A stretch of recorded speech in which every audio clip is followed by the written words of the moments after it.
ഈ ഒരു കൂൺ വെച്ചിട്ടുള്ള റോസ്റ്റ് റെഡിയാക്കാനായിട്ട് 250 ഗ്രാം ബട്ടൺ മഷ്റൂമാണ് ഞാനിവിടെ എടുത്തിട്ടുള്ളത്.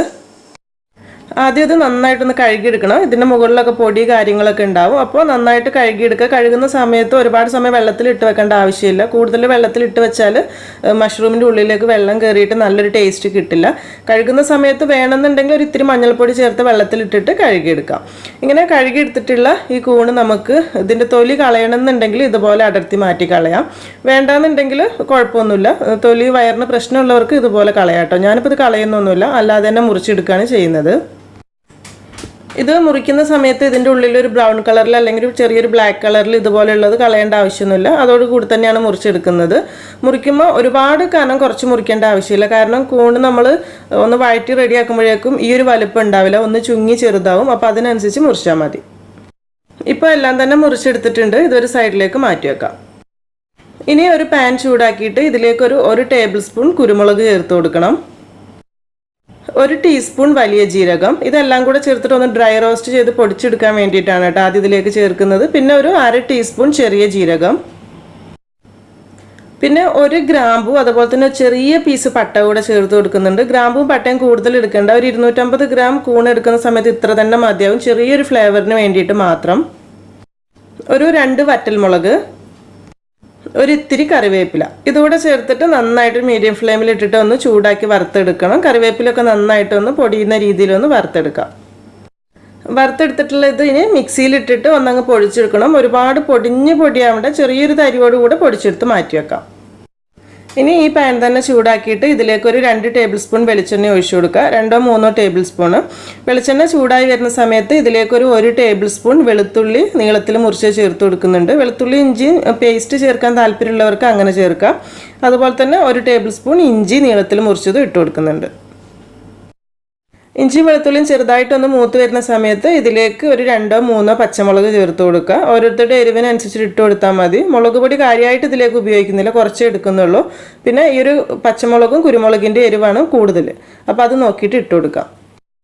കുറച്ച് കറിവേപ്പില കൂടെ ഈ സമയത്ത് ഇട്ട് കൊടുക്കണം. ഇനി ഇതിലേക്ക് മീഡിയം സൈസിലുള്ള 2 സവാള ചെറുതായി മുറിച്ചത് കൂടെ ഇട്ട് കൊടുക്കാം.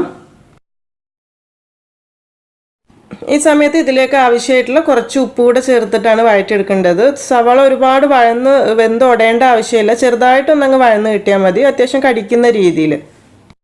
സവാള ചെറിയൊരു കളർ മാറി വരുന്ന സമയത്ത് ഇതിലേക്ക് ഒരു 1/2 ടീസ്പൂൺ മഞ്ഞൾപ്പൊടി, 1 ടീസ്പൂൺ മല്ലിപ്പൊടി, പിന്നെ ആദ്യം നമ്മൾ കുരുമുളക് ജീരക കൂടെ വറുത്ത് പൊടിച്ച് വെച്ചിട്ടുണ്ടല്ലോ, അതിൽ നിന്നും ഒരു ടീസ്പൂൺ ഈ സമയത്ത് ചേർത്ത് കൊടുക്കുക. ബാക്കി ലാസ്റ്റ് ഇട്ട് കൊടുക്കാനുള്ളതാണ്.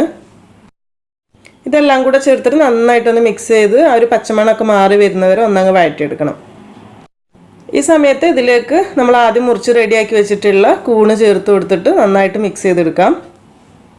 ഉപ്പ് നോക്കിയിട്ട് കൂണിലേക്കും കൂടിയുള്ള ആവശ്യത്തിനുള്ളത് ഈ സമയത്ത് ഇട്ട് കൊടുക്കണം. ഇനി ഇതെല്ലാം കൂടെ നന്നായിട്ടൊന്ന് വഴറ്റിയിട്ട് ഒരു 5 മിനിറ്റ് അടച്ചു വെച്ച് വേവിക്കുകയാണ് ചെയ്യുന്നത്. കൂണായതുകൊണ്ട് തന്നെ ഒരുപാട് സമയത്ത് വേവൊന്നുമില്ല, ഒരു 5 മിനിറ്റ് അടച്ചു വെച്ചാൽ മതി. പിന്നെ വെള്ളം ഒഴിക്കേണ്ട ആവശ്യമില്ല, ഇതിൽ നിന്ന് തന്നെ വെള്ളം ഇറങ്ങിക്കോളും. ഒരു മീഡിയം ഫ്ലെയിമിൽ വെച്ച് കൊടുക്കാം. 5 മിനിറ്റ് കഴിഞ്ഞ് നോക്കുന്ന സമയത്ത് ചെറുതായിട്ട് വെള്ളമൊക്കെ ഇറങ്ങി വന്നിട്ടുണ്ട്. കൂൺ അത്യാവശ്യം വെന്ത് റെഡി ആവുന്നുണ്ട്. ഒന്നുകൂടെ നന്നായിട്ടൊന്ന് ഇളക്കി മിക്സ് ചെയ്ത് കൊടുക്കുക. ഇനി ഇതിലേക്ക് വേണമെന്നുണ്ടെങ്കിൽ കുറച്ച് ക്യാപ്സിക്കം ചേർത്ത് കൊടുക്കുക, നല്ല ടേസ്റ്റ് ആയിരിക്കും. ഞാനിപ്പോൾ 2 കളർ എടുത്തിട്ടുണ്ട്, ഒരു കളർ ഉള്ളതെന്നുണ്ടെങ്കിൽ അതെടുത്താൽ മതി. ക്യാപ്സിക്കം ചേർത്ത് കഴിഞ്ഞാൽ പിന്നെ അടച്ചു വെക്കേണ്ട ആവശ്യമില്ല, കാരണം ക്യാപ്സിക്കം വെന്ത് ഉടഞ്ഞു കഴിഞ്ഞാൽ നല്ലൊരു ടേസ്റ്റ് കിട്ടില്ല. ഒരു 1-2 മിനിറ്റ് മീഡിയം ടു ഹൈ ഫ്ലെയിമിൽ ഇട്ടിട്ട് നന്നായിട്ടൊന്ന് വറുത്തെടുത്താൽ മതി. ഈ സമയത്ത് നല്ലൊരു കളർ കിട്ടാൻ വേണ്ടിയിട്ട് ഒരു 1/2 ടീസ്പൂൺ കാശ്മീരി മുളക് പൊടി ചേർക്കുന്നുണ്ട്. ഇത് നിർബന്ധമില്ല, എരിവ് നോക്കിയിട്ട് ഈ ഒരു കളർ വേണമെന്നുണ്ടെങ്കിൽ മാത്രം ചേർത്താൽ മതി. പിന്നെ അതിൻ്റെ കൂടെ തന്നെ നമ്മൾ ആദ്യം പൊടിച്ച് വെച്ചിട്ടുള്ള കുരുമുളക് ജീരകത്തിൻ്റെ ഒക്കെ മിക്സ് ബാക്കിയുള്ളത് ഇതോടെ ഇട്ട് കൊടുക്കാം. ഇതെല്ലാം കൂടെ നന്നായിട്ടൊന്ന് മിക്സ് ചെയ്തെടുത്തിട്ട് ഒരു 1-2 മിനിറ്റ് കൂടെ ഒന്നങ്ങ് റോസ്റ്റ് ചെയ്തെടുക്കണം. അതായത് ആ മസാലപ്പൊടികളൊക്കെ കൂണിലേക്കും അതുപോലെ തന്നെ ക്യാപ്സിക്കത്തിലേക്കൊക്കെ നല്ല പിടിക്കുന്ന രീതിയിൽ.